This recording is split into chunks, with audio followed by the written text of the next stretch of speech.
Bonjour à tous, c'est Dao. Je viens à vous pour vous parler de l'état du développement personnel à l'heure actuelle. Comme je l'expliquais dans la vidéo de présentation, le matérialisme ne s'est s'est aussi répandu dans ce qu'on appellera le développement personnel. Je parlais aussi d'individualisme et à bon escient. Malheureusement, pour servir une production et une productivité de plus en plus grande dans le monde dans lequel nous vivons, beaucoup de psychologues se sont vendus pour créer des individualités au service de la grande machine.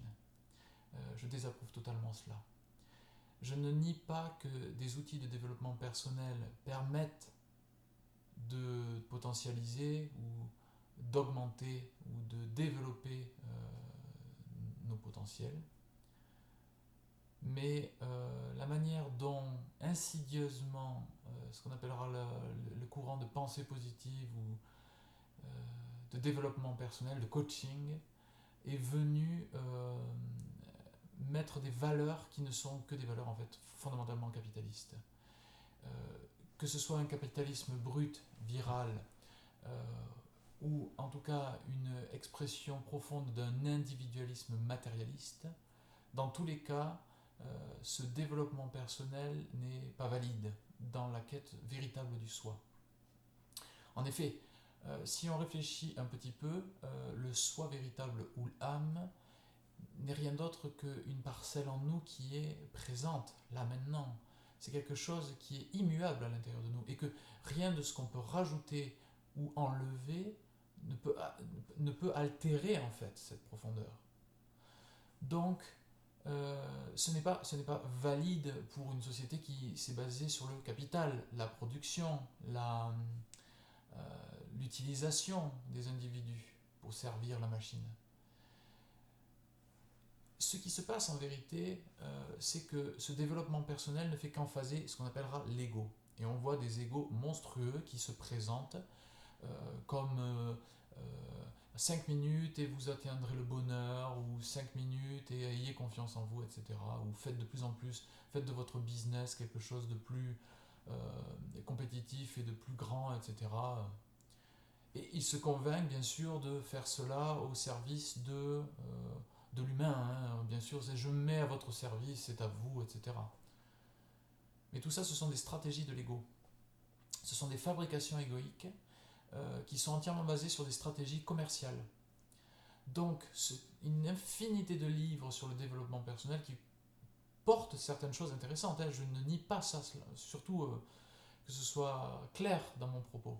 C'est uniquement que le vrai fond de ces livres-là est avant tout du business, la manière de se faire le plus d'argent possible. Le soi véritable n'est pas quelque chose qu'on va construire. Ce n'est pas quelque chose qui est rentable. Le soi ou l'âme véritable n'est rien d'autre que notre identité au-delà de tout cela, au-delà de toutes ces possessions, au-delà de toute cette matérialité, il y a notre véritable identité. Pour la rencontrer, il faut justement apprendre à se détacher des choses, des situations, des événements. C'est l'absolu inverse en fait de cette accumulation. Cette accumulation-là n'est rien d'autre qu'un renforcement de l'ego. Et donc ce qu'on appellera le développement personnel n'est qu'un renforcement de l'ego, véritablement. Ce n'est rien d'autre que cela. Je, Bien sûr, il faut prendre conscience de son intellect, bien sûr, il faut prendre conscience de son corps, bien sûr, il faut être à l'écoute de son cœur. Mais le véritable sens de l'éveil, ce qui peut apporter une véritable paix chez les individus, profonde, n'est pas lié à une accumulation encore d'idées ou de concepts. La véritable rencontre avec soi est un démembrement total de toutes ces facettes-là. Une dissolution véritable, comme le disait Carl Jung. Une dissolution de l'ego.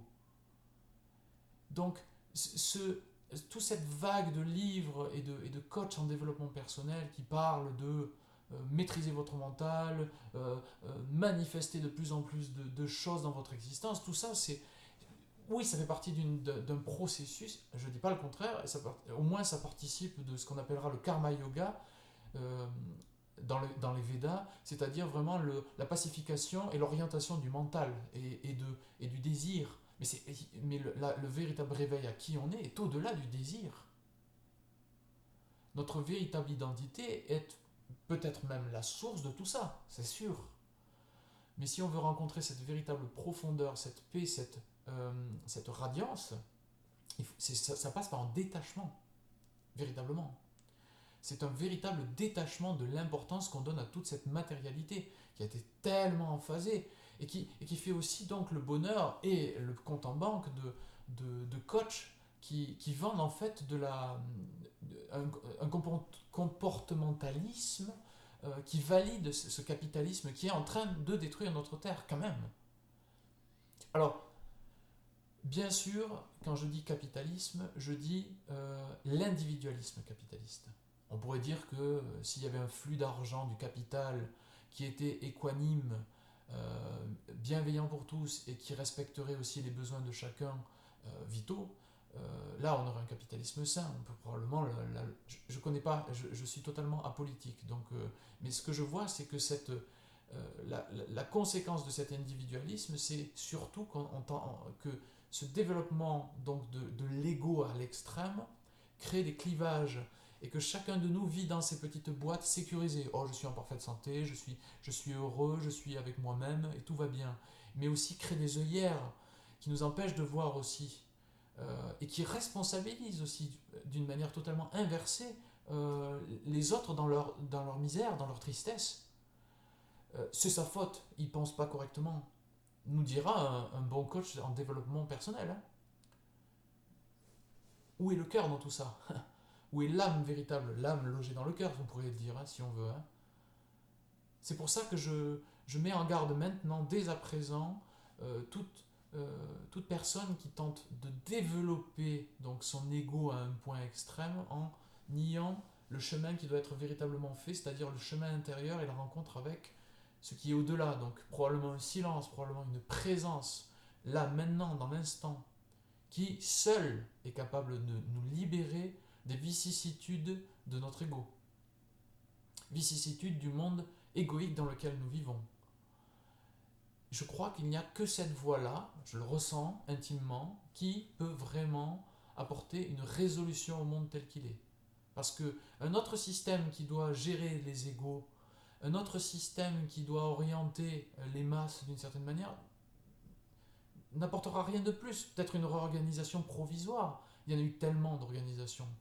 Tant que l'humain ne fait pas la rencontre avec son soi profond qui est au-delà de toutes ses possessions, de toutes ses intellections, de toute cette masse-là, tant qu'il ne sait pas être vraiment pauvre intérieurement, il n'accédera jamais à cette véritable nature profonde.